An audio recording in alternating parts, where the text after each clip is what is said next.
As tábuas sumérias, elas foram localizadas no ano de 1849, né, na região ali da Mesopotâmia, né?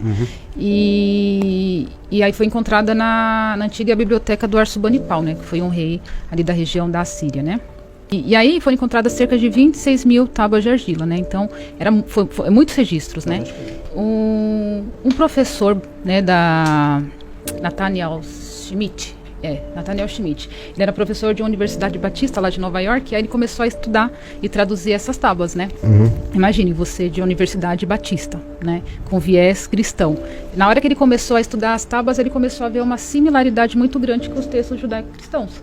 E aí ele começou a tornar isso público, né? Quando ele começa a tornar isso público, ele simplesmente é desligado da universidade, então ele foi boicotado, né? E aí esse assunto ele só volta a se tornar popular cerca de um século depois, né? Acho que o que mais popularizou esse assunto foi o Zecharia Sitchin, né? Que é o mais conhecido, que fala sobre os Anunnakis e dos textos sumérios, né? Então, aí você falou assim, como que a gente vai saber se é real ou não, né? Aí a gente vai entrar na questão do que seria uma cosmogonia, né? Antes da gente chegar na cosmologia e na filosofia, né? O que o homem primitivo fazia? Ele queria entender, né? Como entender o cosmos, né? Entender a ordem das coisas. E como que ele fazia para explicar isso? Através das cosmogonias. As cosmogonias são o quê? São narrativas fantasiosas, fantásticas, né? Fantásticas, essa é a palavra. Que buscam explicar a realidade através dos deuses, né? Que são os mitos. O mito, ele é uma mentira? Não. Por quê? Porque o mito foi a primeira forma que a humanidade achou para explicar aquela realidade. Então, por mais que eles usem coisas que muitas vezes são figurativas, ali tem um fundo de verdade, né? Então foi a forma que eles encontraram para explicar a realidade.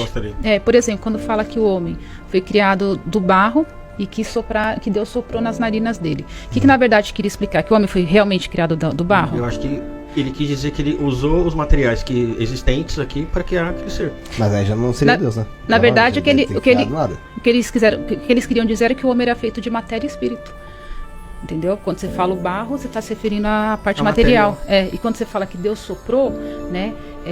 A gente pega pneuma, né? Que a tradução literal da palavra pneuma é espírito. Então, que está associado com vento, né? Então ele está explicando o quê? Que o homem foi criado de espírito e matéria, né? Não que ele literalmente, Deus foi lá, mudou do barro e assoprou. Então, não é pegar os textos sumérios e traduzir literalmente, né? Porque se a gente traduzir literalmente, a gente vai cair em enganos, né? Mas existe sim um fundamento naquilo que foi falado. E outra coisa, quando a gente pega os textos sumérios, a gente está falando da primeira civilização pós-dilúvio. E se o Homo sapiens sapiens surge há 37 mil anos atrás, olha o tempo que levou para se formar a primeira civilização. Será que foi isso mesmo? Que a Suméria ela surge há 6 mil anos, cerca de 6 mil anos atrás.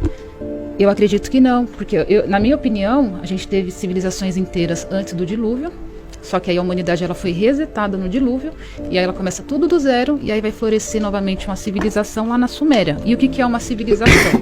Né? É quando várias pessoas se reúnem em um local, né, e decidem conviver ali naquela região, né, sobre as mesmas leis, né, fazendo trocas, sem precisar ficar indo de canto em canto, igual os caçadores-coletores faziam antes, né.